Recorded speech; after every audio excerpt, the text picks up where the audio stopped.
Hey there, YouTube. How are we doing today? Today I'm going to answer a jman's question from a while back. He wanted to know how I find the campsites that I camp in. So here's my arsenal of tools that I use to find my campsites. It's pretty much a hit or miss, blood, sweat, and tears type of adventure. Generally, I'll start with a atlas. And let's take Arizona, for instance. That's where the RTR was this year, summer RTR. Here's Arizona, and you can see here along I-40, big light green area here of National Forest.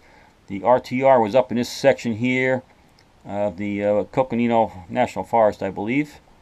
So that's a rough idea, right? You come across country or from wherever you come from, you find the general area. Here's Flagstaff. Flagstaff is a great city. All the big box stores there, everything you need for supplying up for your camping trip are right there. And the RTR was only about 5 miles outside of town, so it was real convenient for staying there for 2 weeks and being able to supply up. Next step I would use is one of the topo maps. This is by DeLorme.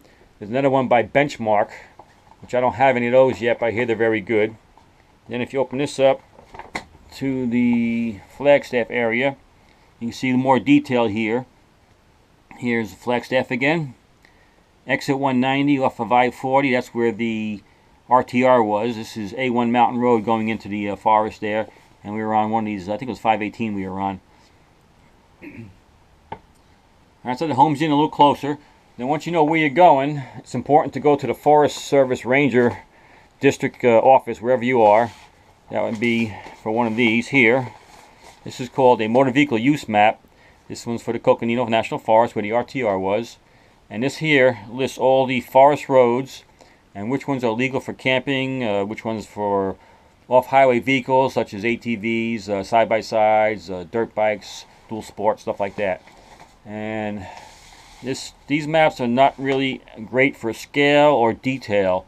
All they need to do with these maps is show you what roads you can legally drive on in the forest. So don't take this as being to scale or accurate in any way. Once you get in back on these roads, you don't know what the conditions are. They could be badly rutted, impassable, flooded out, mud holes, hard packed, cracked mud ruts. They could be smooth packed, gravel, nice 2-lane roads that a Prius can go down, or they could be stuff that you wouldn't go down with your 4-wheel drive. So, but it's important to have it so you know what road you can go camping on. All these little dots you see, if you can see them along the road, those are supposed to represent places where you can disperse camp. So if you don't see any dots on the road, generally you shouldn't be camping there unless there is a sign saying so or a designated campsite already existing. Then usually it's okay. But check the maps, check the local conditions and restrictions before you camp anywhere, just so you know you're doing it the right way.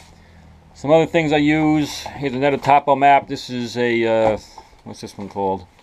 Southwest Trails Recreation Topo. This here type of map I would use if I wanted to go hiking. This is, scale on this is 1 to 125,000, which isn't that tight. If you really want to get back in there and not get lost, get something like a 1 to 7,500 scale, which is great detail on all the elevations. You'll see all the streams and rivers and whatnot, and all the trails will be marked, and it's a good map to have. Some free stuff you can get from roadside stops or from the ranger station or other points of interest. This here's the Alpine Loop in Colorado for off-highway vehicle guides.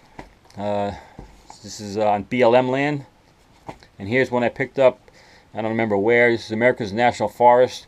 Just gives a bunch of information. Here's the main map showing a bunch of national forests across the country. You can see the western part of the country is the place to be. There's some out here, but due to high population, unless you're there in the off season, it's pretty crowded. So it's all free stuff, and it's good to have. It gives you an idea, helps you home in on where you want to go. And that's how I do it, J-Man. Like I said, it's the blood, sweat, and tears. You could go down 9 roads and be a bust. Then the 10th road will be pay dirt, where you want to be. So that's how I do it. And I'm sure that's how a lot of other people do it. So I hope that helps you out, J-Man, and anybody else. So that's it, man. Oh, here's another one. I had these off-road four-wheel drive trail books. I picked a couple of these up for, I think, Arizona, Colorado, and Utah. And I think I have one for Colorado too. And these are great for looking up different types of four-wheel drive roads and trails, scenic stuff. Gives you a lot of information about the areas. Great description of the trail. It tells you to reset your odometer to 0 and go in, 0.6 you turn left, 0.9 you turn right, etc. What you'll find at each one, where the side roads are. It's a great resource also if you have a four-wheel drive and you want to use it. So that's how I do it, guys. So hope that helps you all out, and we'll see you on down the road. Take care now.